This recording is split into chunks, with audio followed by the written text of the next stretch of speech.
उपरि श्रीफलं त्वेकं गन्धपुष्पादिभिस्तथा रोपयित्वा च धूपादि कृत्वा पूजाफलं भवेत्।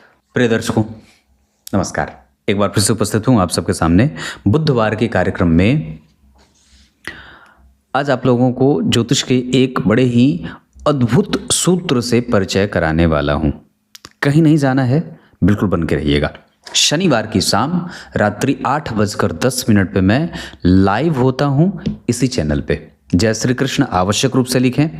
शनि के मार्गी होने का फल मीन राशि में मैंने बना रखा है, जाकर देख लीजिए। अगर आपने उसे नहीं देखा है तो बिल्कुल देख लीजिए।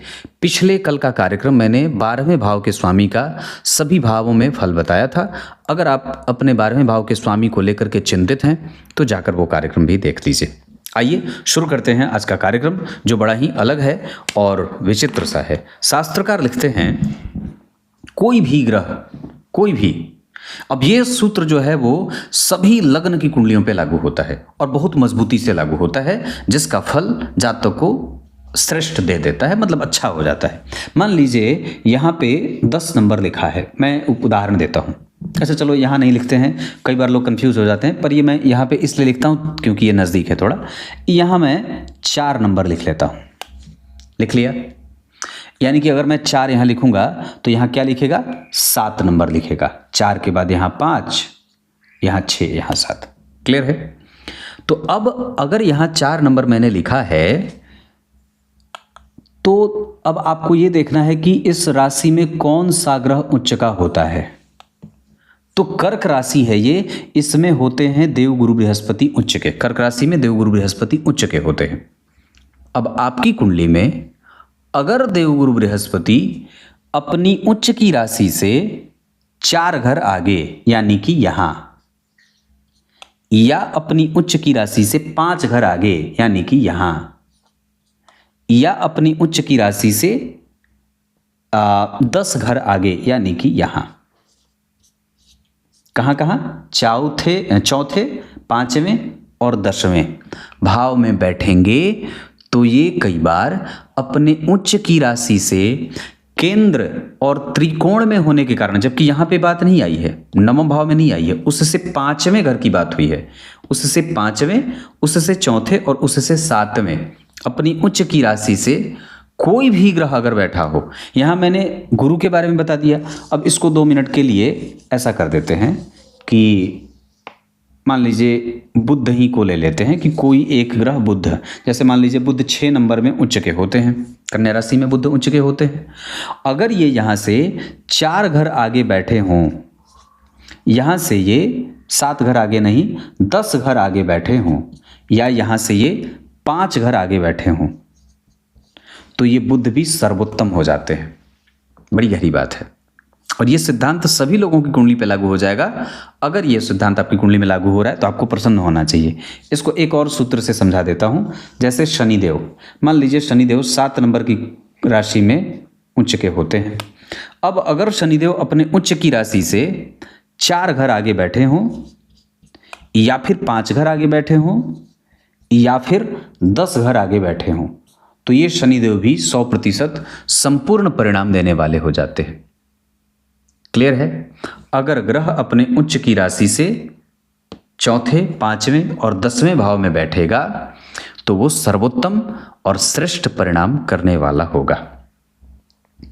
और ये सिद्धांत अब नीच राशि पे भी लागू होगा, पर उसका कार्यक्रम मैं अलग बनाने वाला हूं। एक बात और भी है, ज्योतिष के जितने भी कार्यक्रम होते हैं और जितने भी ये सूत्र सिद्धांत होते हैं, ये आपको ऑन टिप कुंडली देखते समय याद रहने चाहिए। और कौन सी कुंडली पे कौन सा सिद्धांत लागू हो रहा है ये भी समझना चाहिए, या समझने की कोशिश करनी चाहिए। ज्योतिष का अर्थ ये नहीं होता कि आप संपूर्ण उस जातक के बारे में आंख बंद करके बोलते जाइए। नहीं, सुनना भी आवश्यक होता है। अब आजकल ज्योतिषियों में बड़ी होड़ सी लगी है कि मैं फलादेश करता हूं तो चुप नहीं होता। नहीं, फलादेश का सबसे अच्छा तरीका यह होता है कि आप पहले उस व्यक्ति को सुनिए, उसके बाद उसकी कुंडली के समग्र, जब तक वो बोल रहा है तब तक सुनते जाइए और उसके बाद उसकी कुंडली के सभी चरण को देखते जाइए, सभी वर्ग चार्ट को देखते जाइए और उसके बोलने की गति और उसके व्यक्तित्व से आपके उसके प्रश्न से आपको उसकी कुंडली से उत्तर मिल जाएंगे। अगर समग्र अध्ययन करना चाहते हैं तो पहले सुनना सीखना ही होगा।